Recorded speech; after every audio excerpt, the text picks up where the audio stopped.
Olá pessoal, tudo bem? Professor Evilásio, hoje nós vamos dar seguimento às nossas aulas de Biologia para o primeiro ano. Nas duas últimas videoaulas a gente fez resolução de exercícios, principalmente naquela parte de múltipla escolha.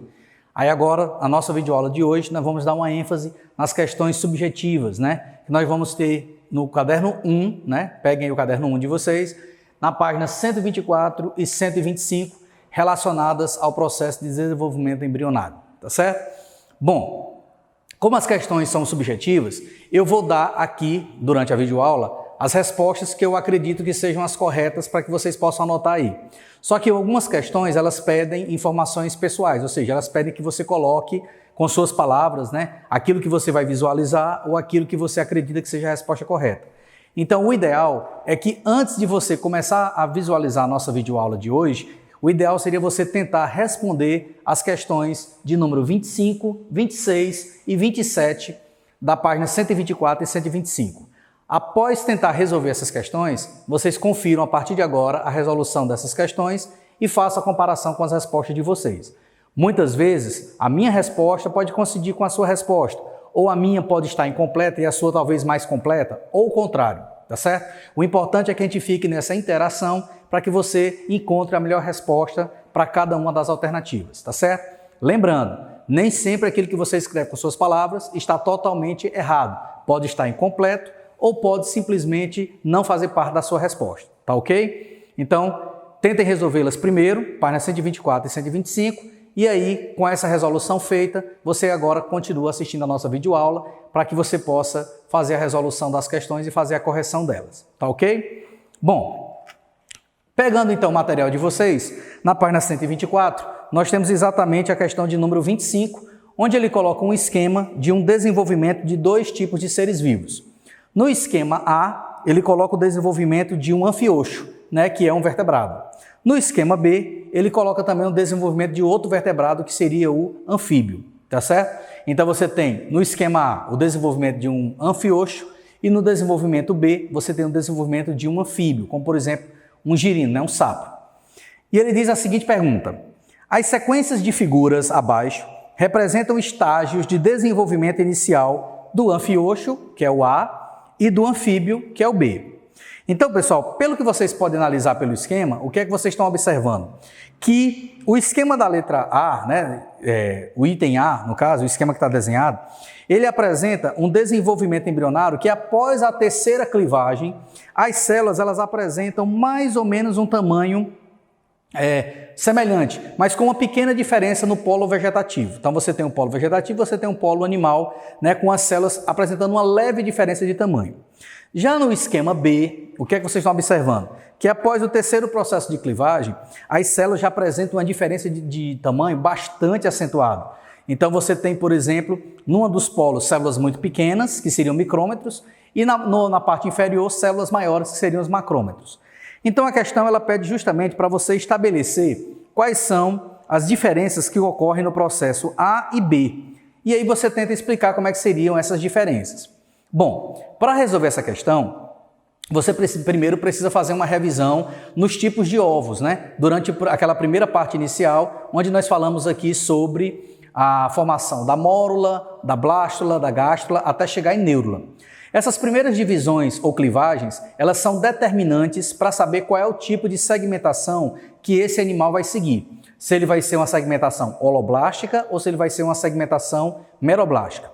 Então a questão ele pede para você apontar as principais diferenças nos dois esquemas e ao mesmo tempo pede para você identificar qual seria o tipo de ovo característico de cada um desses animais, do anfioxo e do anfíbio. Ora, se vocês observarem com calma, vocês podem observar que no caso do ovo do anfioxo, você tem uma pequena quantidade de vitelo, por isso que existe uma grande diferença, uma pequena diferença entre o tamanho dos blastômeros, né? Então, o tipo do ovo característico de um anfioxo é o tipo de ovo chamado de oligolécito. Então, o esquema A seria um ovo oligolécito. Então, ele tem uma pequena quantidade de vitelo distribuída ao longo do núcleo. Já no caso do esquema B, onde você tem uma desproporção muito maior entre os polos, né, células menores na parte de cima e células maiores na parte de baixo, nós teríamos um ovo chamado de tipo mesolécito. Então, para responder a questão 25, basta você identificar primeiramente o tipo de ovo. Então, o ovo da alternativa A seria do tipo oligolécito, né? Então, o ovo oligolécito, enquanto que o do anfíbio, que seria o B, seria o ovo do tipo megalécito.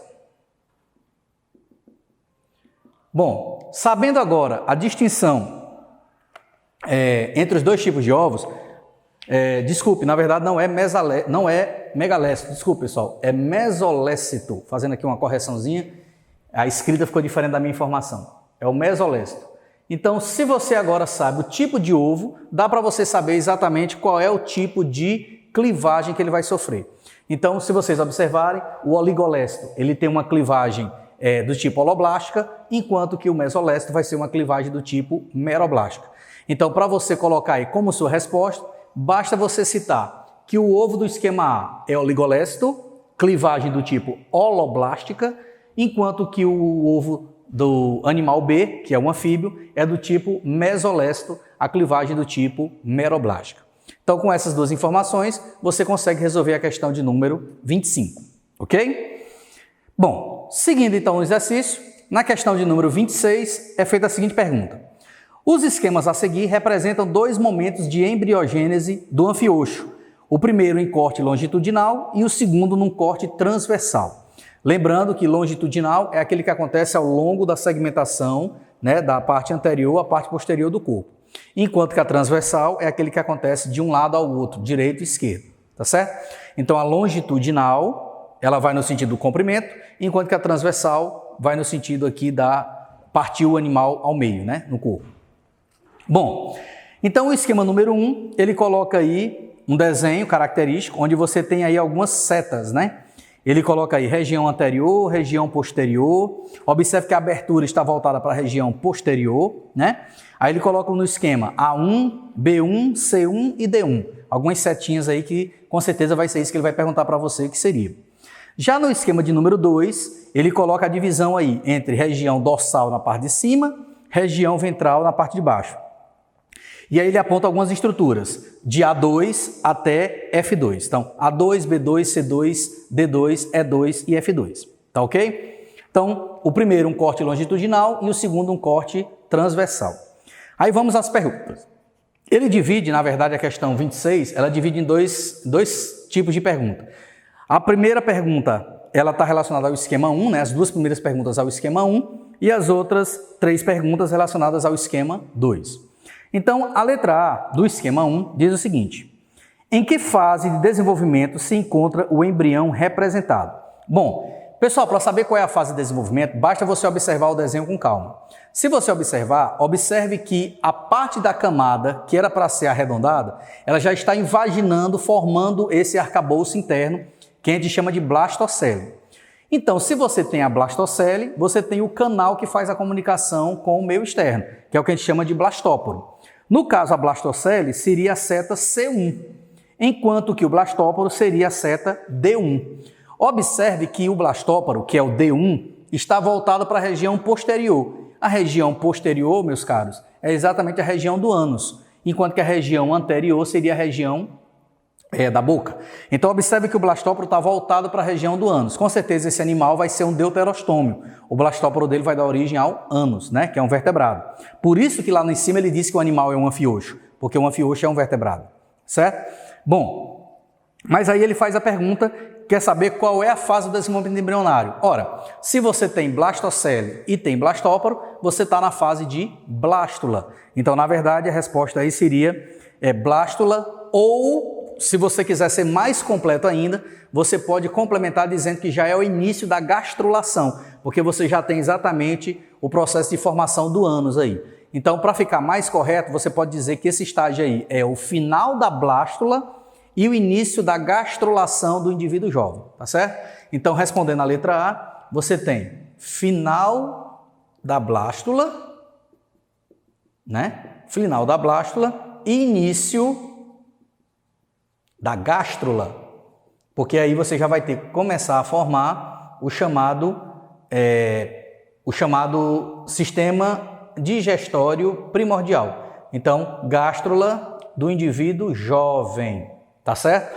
Então, quando você ouvir falar em blastóporo, blastocele, você fala de blástula. Mas como o esquema aqui ainda não está muito definido, se ele já está dando origem ao sistema digestório ou não, então a gente pode dizer que pode representar tanto o final da blástula, como também pode representar o início da glástula, mas sendo um indivíduo ainda jovem, porque nem o ânus está totalmente formado aí e nem as estruturas do sistema digestório estão completamente formadas, tá certo?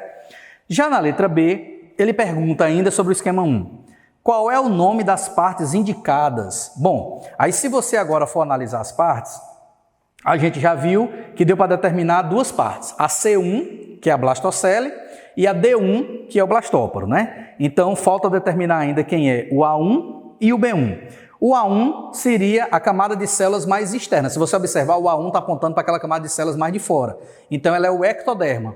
E o B1 seria a camada mais interna, seria o endoderma, tá certo? Então, respondendo aí a alternativa B, então nós teríamos o A1, o ectoderma, o B1, o endoderma, o C1 seria a blastocele e o D1 seria exatamente o blastóporo. Então, respondendo aí a questão 26, relacionada ao primeiro esquema, então nós teríamos essa sequência: ectoderma, endoderma, blastocele e blastóporo, tá ok? Bom, para responder agora as outras, a gente vai para o esquema de número 2. Aí o esquema de número 2 é o corte transversal. Observe que no desenho que vocês têm aí no livro, o dorso está na parte de cima e o ventre está na parte de baixo. E aí ele coloca também a mesma numeração, que vai a sequência de A2 até F2, certo? Então ele agora diz, com relação ao esquema 2, responda: que estágio de desenvolvimento está se iniciando? Pessoal, se vocês olharem para o esquema, vocês vão observar que eu já tenho aí a formação dos somitos e eu já tenho aí a formação também do tubo nervoso dorsal e da notocorda. E aí, se vocês lembrarem das nossas últimas videoaulas, quando a gente fala de somitos, tubo nervoso dorsal e notocorda, a gente já está falando exatamente da última fase do desenvolvimento embrionário antes de chegar no feto, que é o que a gente chama de neurula. Então, respondendo aí o esquema, a letra A do esquema 2, seria a chamada neurula, né? Ou processo de neurulação, que é a formação do sistema nervoso, tá certo? Respondendo agora a letra B. Quais são os nomes das partes indicadas? Observe que agora as partes são numeradas de A2 até F2, né? Então, vamos lá. Analisando o esquema, o A2 é a porção mais externa. Se o A2 é a porção mais externa, a gente pode dizer que ele se trata do ectoderma. Então vamos botar aqui, A2 seria o ectoderma. Já quando você passa para o B2, observe que o B2 é aquela que vai estar se invaginando na parte interna, formando os somitos. A estrutura que se invagina para formar os somitos, que vai dar origem ao celoma, né, verdadeiro, seria o mesoderma. Então em B2, nós teríamos o mesoderma. Vou só abreviando aqui. Ecto de ectoderma, meso de mesoderma. Continuando, você vai para o C2. Observe que o C2 é agora a cavidade, né? Observe que a seta C2 está apontando para a cavidade. Quando você fala já de neurula, pessoal, essa cavidade ela não recebe mais o nome de blastocele, ela já é chamada de arquêntero, né? Então C2 aí seria o arquêntero, tá certo? Arquêntero, respondendo aí o item C2. Continuando, você vai ter uma seta apontando exatamente para essa porção superior aí do arquêntero, né? Que é quando a mesoderma está invaginando. Aí ele coloca uma setinha aí apontando para D2. O D2 é exatamente os somitos que vão delimitar quem? Vão delimitar o celoma. Então o D2, né? O D2 seria exatamente o celoma. Depois do D vem o E. Observe que o E2, ele está apontando uma setinha lá em cima, né? O E2 apontando a setinha lá em cima significa dizer que é a placa dorsal ou placa neural, né? Então, o E2 seria a placa dorsal. Já que o indivíduo aí é jovem, então você fala em placa dorsal. E por último, nós temos no esquema o F2. Observe que o F2 é aquela setinha que está apontando justamente ali para aquela parte intermediária ali entre o arquêntero e a placa neural, que é exatamente a localização da notocorda. Então, o F2 seria notocorda. Então, pessoal, para ficar correta aí a sua resposta, A2, ectoderma, B2, mesoderma, C2 é o arquêntero, que é a cavidade, né? D2 já é o celoma, onde vai dar origem à cavidade torácica, onde vão ficar alojados os órgãos. O E2 é a placa dorsal, que vai dar origem ao tubo nervoso dorsal. E F2 seria chamada notocorda, tá certo? Que em alguns mamíferos ela permanece na fase adulta, em outros ela simplesmente deixa de existir, dando origem à medula, os nervos e etc. Ok? Então, respondemos aí a questão de número 26, letra A, letra B. Tá faltando ainda a letra C do esquema aqui 2. A letra C agora ele pergunta: o esquema 2 representa um embrião em que vários processos estão se iniciando. Utilizando o mesmo tipo de desenho, represente o embrião em um estágio mais avançado, no qual os processos iniciados em 2 estejam finalizados. Coloque legendas, tá certo? Bom, pessoal, a letra C não é, na verdade, para você escrever, né? Não seria uma resposta escrita. Ele queria que você desenhasse. Então, eu gostaria que vocês dessem uma olhada na figura 2.10 do material de vocês, que é exatamente a figura que vocês vão utilizar como critério para fazer o esquema final desse processo que se iniciou aqui na figura da questão. Então, lembre que nós estamos falando aqui de um anfioxo jovem. Então, é por isso que nós falamos aqui de placa dorsal e não tubo nervoso dorsal.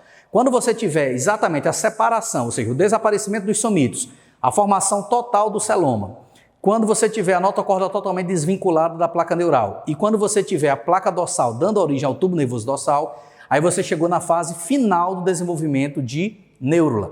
Então, na figura da página, no esquema 2.10, né, na figura do livro de vocês, a figura 2.10 é a figura que vocês vão utilizar para representar exatamente esse estágio. Então, a letra C, ela pede justamente para você fazer a representação desse desenho, tá ok? Então, seria uma coisa pessoal. Dando seguimento, então, nós vamos para a nossa última questão, que é a questão de número 27. A questão de número 27, ela é dividida em 6 itens, como se fossem 6 perguntas, né?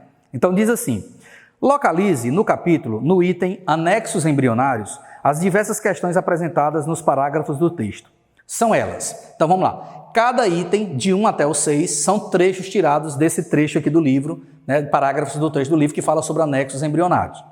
Então, o item 1 diz assim: de que maneira as células embrionárias conseguem suprir as necessidades de obter alimento e gás oxigênio e eliminar resíduos e substâncias de excreção formados nas atividades metabólicas?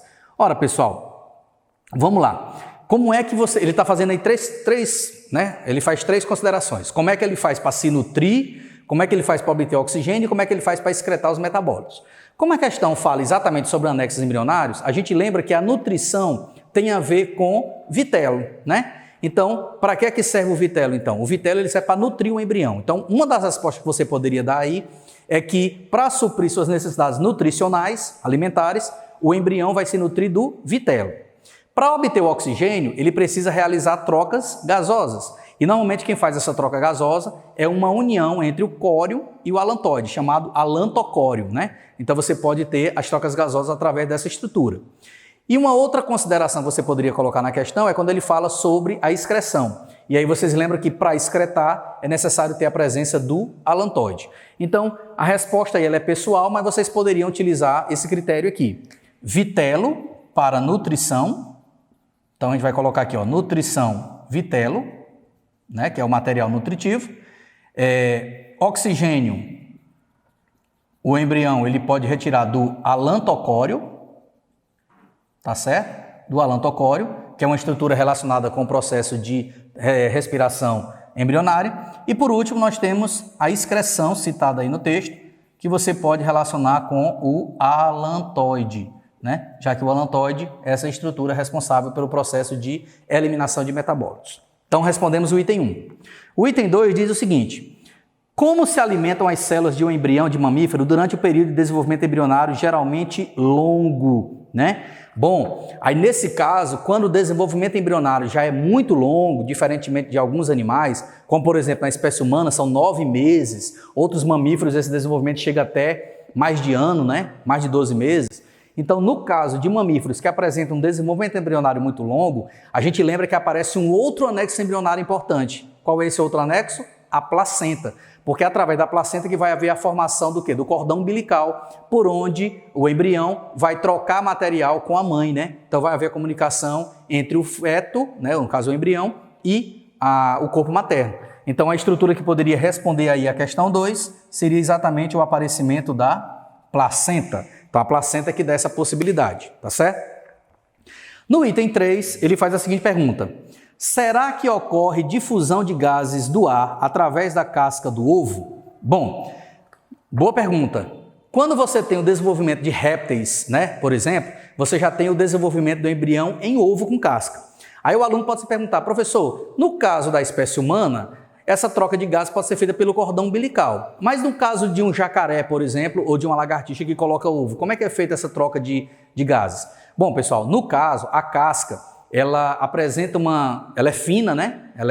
Não chega a ser tão grossa assim, mas ela protege o embrião e existe digamos assim, uma estrutura, as duas estruturas embrionárias, que é o alantoide e o córeo, que eles estão bem próximos exatamente dessa casca. Essa proximidade muito grande entre a casca do ovo e o alantoide e o córeo é que permite exatamente as trocas de gases entre a casca do ovo e o ambiente externo. Então, o embrião ele faz troca de gases através da casca, sim, porque ele tem o alantoide e o córeo próximo à casca. Então, respondendo o item 3, nós teríamos o chamado alantocóreo, tá certo? Então, alantocóreo responderia aí o item 3, é o que permite isso aí acontecer.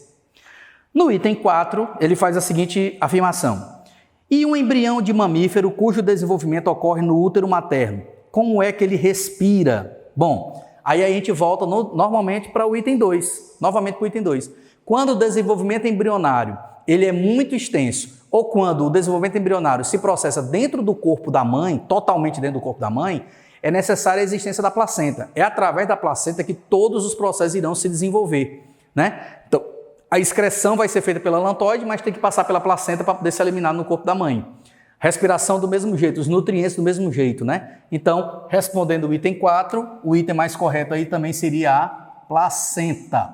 Ela é que permite isso acontecer em indivíduos que se desenvolvem totalmente no corpo materno. O item 5, que é o penúltimo, diz o seguinte: como aves e répteis mantêm as excreções potencialmente tóxicas longe do embrião se ele se encontra confinado no ovo, né? Então, a pergunta aqui é interessante. Aves e répteis, né, como ele fala aqui no texto, ele diz que os animais se desenvolvem através de ovos. Como ele se desenvolve através de ovos, como é que esses metabólitos eles são excretados? Bom, aí a justificativa ele se dá através da presença do alantoide. O alantoide é que faz o recolhimento desses metabólitos, né? Levam para a região mais superficial, em contato com a casca, e permite que, através das trocas gasosas, esse material também gasoso, né, muitas vezes gasoso ou fluidificado, tenha facilidade de atravessar essa casca. Então, a estrutura que poderia responder o item 5 é exatamente o alantoide. Então, a presença do alantoide aí, desenvolvimento do alantoide, permite esse recolhimento de metabólitos para fazer o processo de excreção. E por último, para fechar a questão 27, você tem aí o item 6, que diz o seguinte: por que os anexos embrionários estão presentes apenas em répteis, aves e mamíferos, essencialmente animais de terra firme? Ora, pessoal, a gente citou isso aí nas nossas videoaulas. Então, para a gente fechar a nossa aula aqui, a nossa resolução de exercício, fechar com chave de ouro. Por que é que somente répteis, aves e mamíferos é que apresentam os anexos embrionários? É porque somente a partir dos répteis é que apareceu a existência do ovo com casca. Até os anfíbios, o desenvolvimento ele se dá fora do corpo da mãe, ou seja, totalmente fora do corpo da mãe, e em ovos ou não, que não precisam de casca, né? Não precisam de proteção. Por exemplo, os anfíbios colocam seus ovos sem casca no que a gente chama de brejos, né? Ou seja, locais onde tem fonte de água, leito de rios, de lagos e assim por diante, lagoas. Então, esses animais, os ovos, o embrião, ele se desenvolve sem a presença de uma casca. Já a partir dos répteis, a presença do ovo com casca é que faz com que esses animais necessitem dos anexos embrionários para poder fazer os processos de excreção, nutrição, respiração e assim por diante, tá certo? Então, respondendo o item 6, é a existência do ovo com casca. Então, a existência do ovo com casca é que permitiu o desenvolvimento dos anexos embrionários, tá certo? Então, com o item 6, nós fechamos a questão de número 27 e o nosso exercício da aula de hoje. Então, nós resolvemos aí as questões discursivas da página 124 e 125. Espero que vocês tenham acertado as questões. Qualquer dúvida, vocês podem entrar em contato com a escola através do nosso canal, ou até mesmo do próprio YouTube, deixando suas dúvidas para que a gente possa saná-las na videoaula seguinte, tá certo? Então, um forte abraço, bons estudos, até a próxima.